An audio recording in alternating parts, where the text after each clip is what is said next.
Matcha and green tea.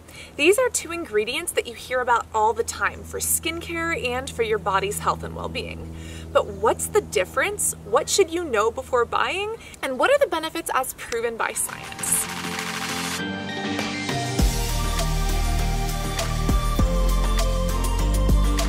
Today I want to break down what matcha is versus what green tea is. Green tea and matcha actually come from the exact same plant, the Camellia sinensis, but the way they are consumed and whether you grind them up and put them in water or whether you just extract their nutrients through the water dictates whether it's matcha or green tea. Green tea is essentially these green tea leaves that are dried, put into a small tea bag and soaked in water, therefore seeping out some of those nutrients, some of those antioxidants, and some of that chlorophyll even, so that you can consume it. Whereas matcha is a little bit different. It's actually ground up tea leaves. And depending on if you're getting this matcha from a shitty source or from a reputable source, it could be full adult green tea leaves or baby green tea leaves. Now, the highest quality of matcha is made from baby tea leaves. The reason why is because the baby leaves actually have more antioxidants and more nutrients. Also, some of the higher quality matchas are actually grown in the shade and harvested within 24 to 48 hours of their peak freshness. After they have been harvested, they are ground down.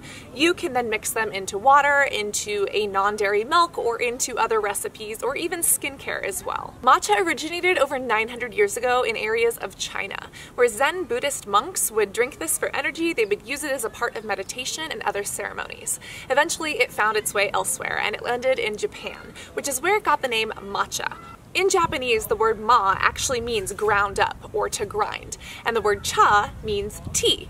Kind of like in India, you have chai, chai tea, same word. The anthropology of language. Cool, right? Nowadays, most of the matcha or green tea that you're going to find on the market is usually from Sri Lanka, sometimes from Malaysia, sometimes from China, and very famously from Japan. So they come from the same plant, but what do these little leaves have in them that make them so special for skincare or for our health? They have a ton of antioxidants, which can really help to fight free radicals. They also have chlorophyll. Chlorophyll is what makes grass or trees or matcha leaves green. They've also got epigallocatechin 3 gallate, otherwise known as EGCG, which is a powerful antioxidant that has been shown for weight reduction or weight management. It has been shown to be beneficial for the skin, and it has also been shown to help your mental functioning and to help you de-stress. So these old Chinese Zen monks, these Buddhist monks, were onto something.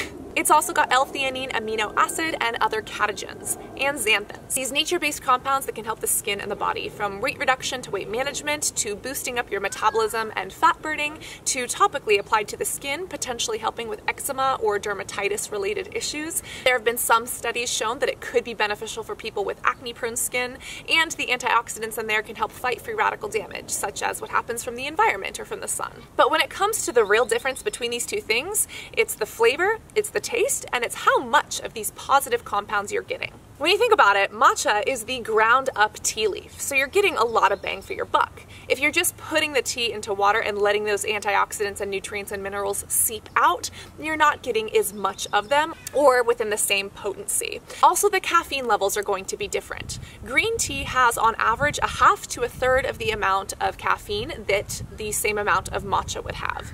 And about a cup of matcha is about equal to 2 cups of black coffee. So essentially, coffee has the most caffeine, then comes your matcha, then comes your green tea. Also, some of the differences is that matcha is usually smoother or creamier, and because you are getting a lot more of those antioxidants and those phytonutrients, it can actually be a little bit more bitter. That's why if you go to a boba house or a tea house, a lot of times they do put some sugar in there to sweeten it up. Now, if you're going to spend money on matcha, what should you be looking for? You want the highest level of antioxidants, you want more chlorophyll, you want more of those phytonutrients, and you want this to do better for your body. But if you don't have an electron microscope, a spectrometer, or a food chemistry lab in your kitchen, it's going to be pretty hard to figure that out. What you can do, however, is judge it by the color. The brighter the color, the more chlorophyll, nutrients, and antioxidants it's going to have. Whereas if it looks a little bit more dark green or a little bit more muddy in color, it's going to have less. Here are 2 examples. This one is from Matcha. It is actually Japanese grade matcha green tea, whereas this one just kind of looks like marketing. It has a couple of other ingredients in there as well. As you can see, one is much brighter in flavor and it actually mixes into the water easier, which is another telltale sign as to how fine the matcha is ground.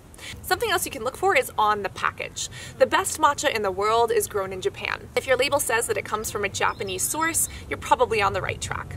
You can also look for ceremonial grade. This relates to purity, this relates to quality, and this also relates to how finely ground the matcha is. On the label, you can also look for organic or organic certified. This ensures that a third-party company has gone in, surveyed, and certified that the leaves are being grown in an organic manner. And organic foods generally have higher antioxidant and nutrient level ratings. At the end of the day, you can rely on your taste buds. The more bitter it is, the more of those phytonutrients it's going to have. And again, if it's a little bit too much for you, you can always add a little bit of stevia or another type of sweetener to sweeten that up. Now, if you're confused by these words like EGCG, catagens, chlorophyll, and want to know how they actually work on your skin, we've done a video on it. You can click here to watch it. Click here for a playlist of videos on what I eat, including when I drink my matcha. Give this video a thumb, preferably an up one, subscribe and hit the notification bell so you don't miss future skin, science, and nutrition videos. Always remember to be beautiful inside and out, and I cannot wait to see you in the next video. Love you guys. Bye.